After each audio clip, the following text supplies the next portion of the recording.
Hey, everybody. Happy Thursday, and thanks for joining us on this WLBT Plus Digital News Desk update for March 12th. I'm CJ LeMaster, your lead investigative reporter and your host for this Digital News Desk update each and every day.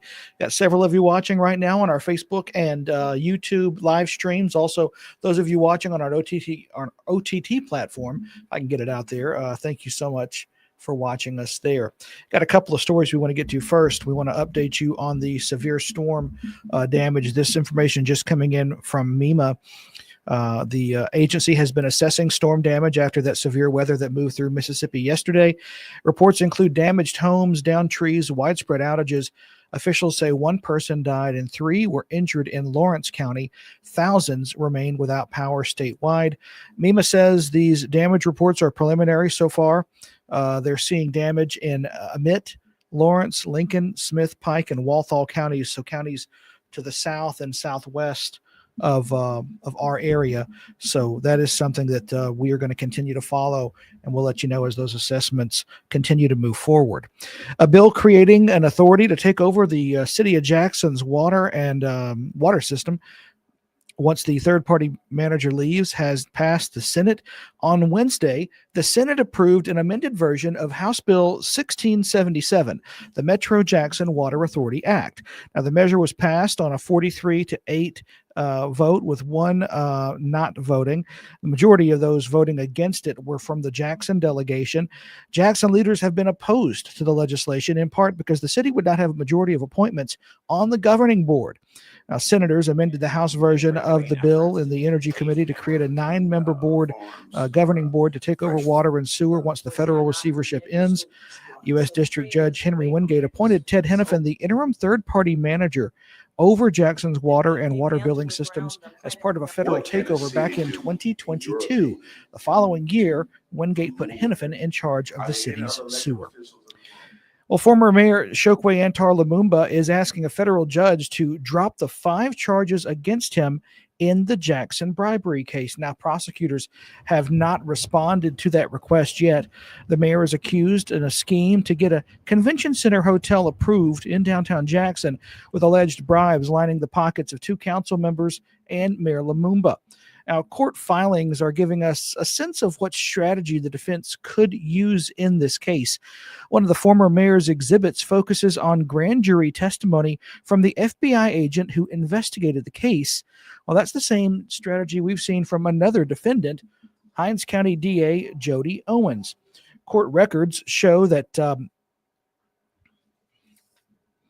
Agent Lawrence Correll's grand jury testimony helped secure indictments against Lumumba, former Ward 6 Councilman Aaron Banks, and Owens, who is still serving as the Hinds County DA.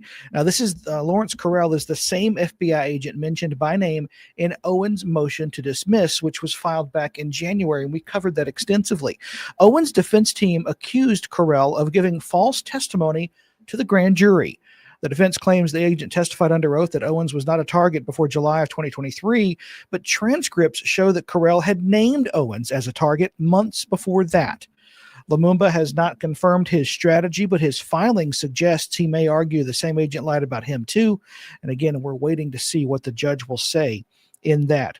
At the state capitol, a teacher pay raise is moving through the legislature. The question is which version will become law after the Senate amended House Bill 1395. Now, this would give teachers a $6,000 raise over 3 years. Special education teachers would get $9,000.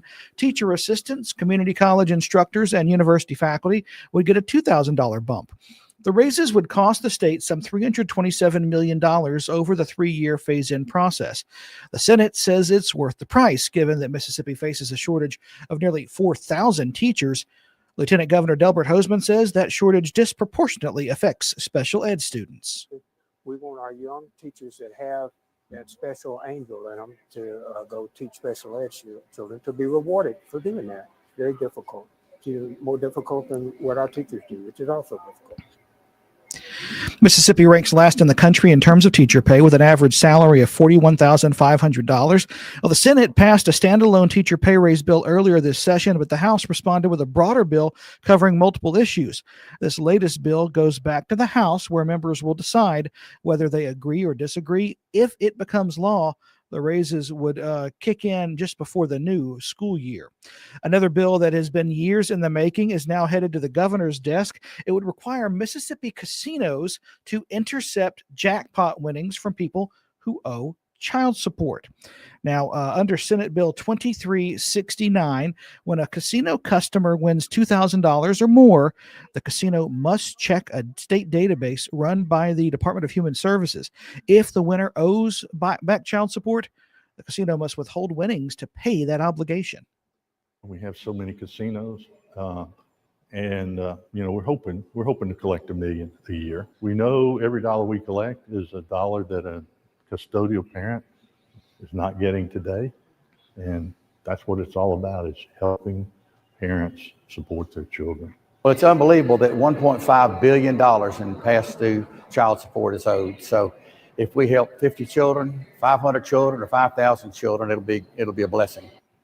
Now, according to the state's Department of Human Services, more than 170,000 Mississippians are behind on their child support payments. Got a few of you saying hi on this Thursday. Minnie White Dennis saying hello. Jewel Donaldson saying good evening. Jewel, hope you're doing well. Sheikah Hampton with I don't have to stand on my tiptoes to avoid all the emojis that she's got. Thank you so much for that, Sheikah. And Jesse Taylor saying good afternoon. Jesse, hope you're doing well too.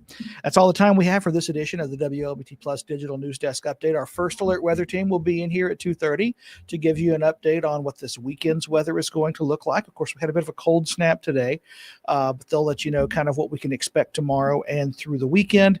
And of course, our early evening newscasts start at 4 p.m. on air and online. For everybody here at WLBT News, I'm CJ LeMaster, your lead investigative reporter, and your host each weekday at 1 p.m. on this digital news desk update on WLBT Plus. Thanks for watching, and we will see you back here Friday.